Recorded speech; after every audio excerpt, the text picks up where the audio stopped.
Hi, today we're going to talk about a reading strategy from Notice and Notes for reading nonfiction. It is a reading and vocabulary strategy to use when reading difficult and complex text.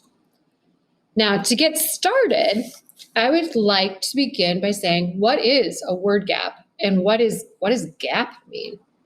So let's look at some of these sentences and see if we can use our context clues to figure out what is gap.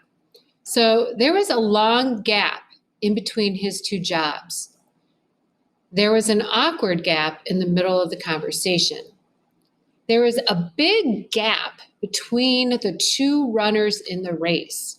And school officials are predicting a big learning gap due to COVID-19. So what does this word gap mean?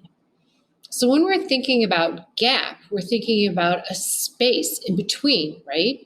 So if we have word gaps, that means it kind of like there's this big space in between our understanding because we don't know what this one word means. So when we're looking at using this strategy from Notice and Note, and it's a signpost, we want to make sure that we choose essential words that are based on our understanding of the text. So, word gaps, what is it? It's a reading strategy to identify essential, unfamiliar vocabulary in a difficult text. Words may be unfamiliar because, now this is really important because this is what they do in the SAT, they use multiple meaning words.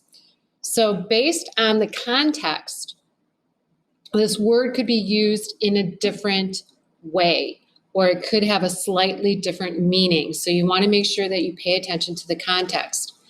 Another unfamiliar word could be a technical term that you need to know to understand the paragraph or the article, specific to the topic or essential for understanding to the text. Some words may be repeated a lot, so you're like, wow, I better stop and try to figure out what this word means and get a deep understanding of this word.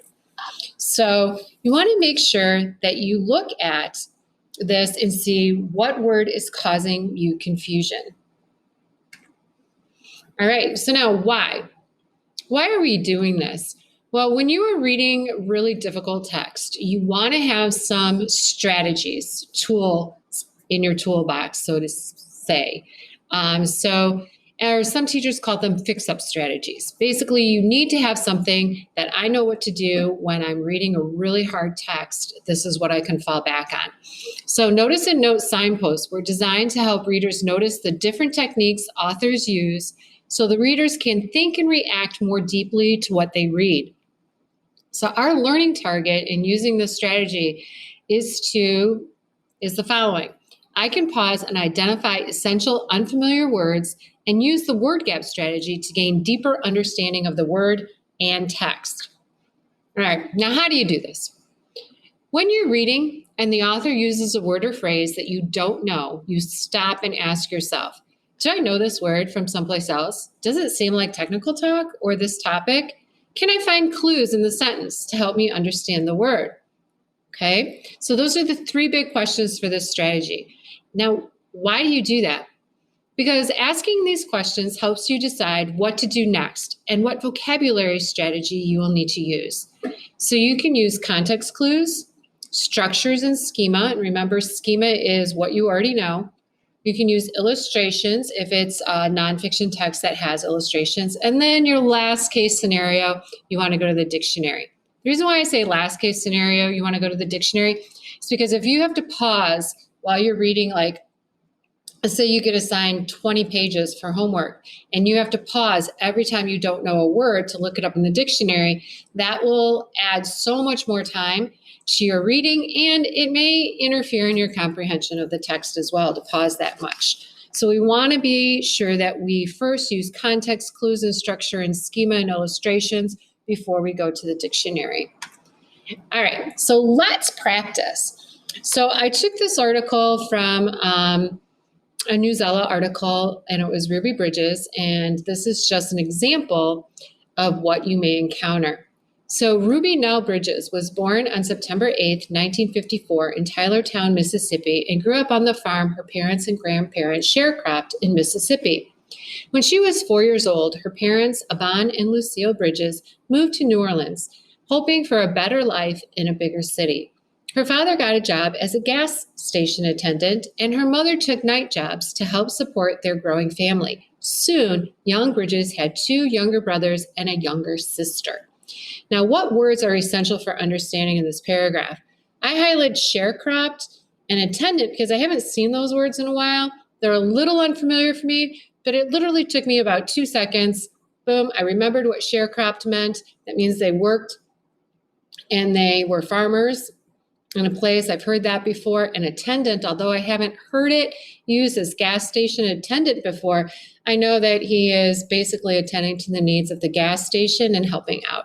So that's how I did that one.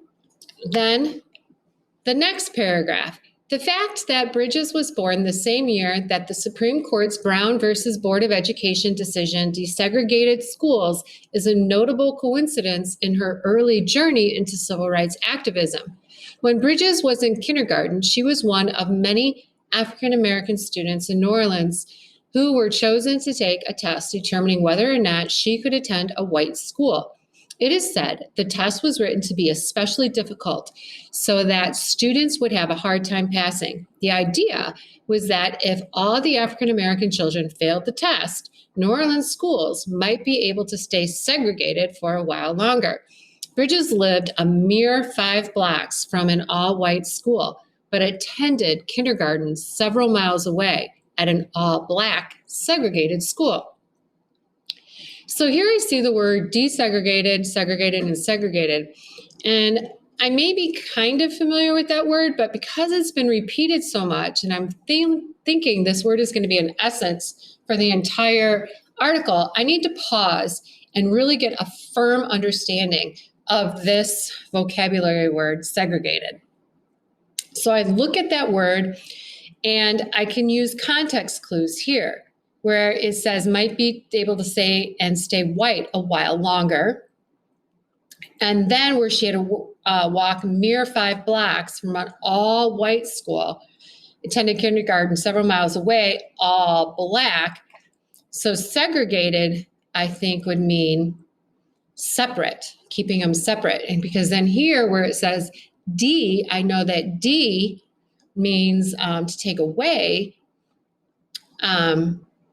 So I'm kind of feeling pretty good. I use context clues. I think I have a firm understanding of that word now. So I'm going to do this for the graphic organizer. So to prove that I know how to use this strategy, I'm going to ask you to fill out a graphic organizer for some of the articles. So the word that I chose was desegregated.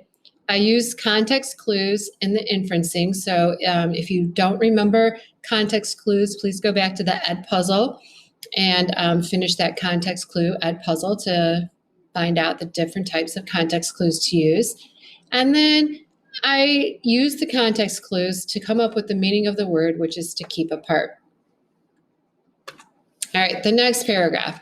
Her father was averse to his daughter taking the test, believing that if she passed and was allowed to go to the white school, there would be trouble.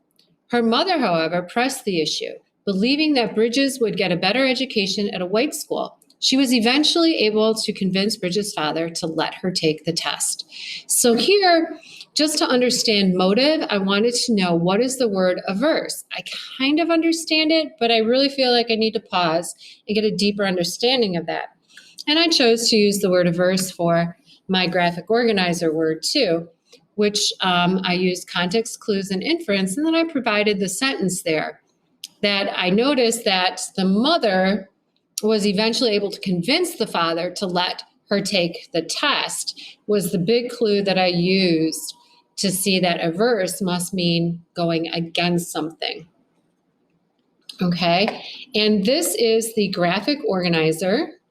Let's see why I can't click on it.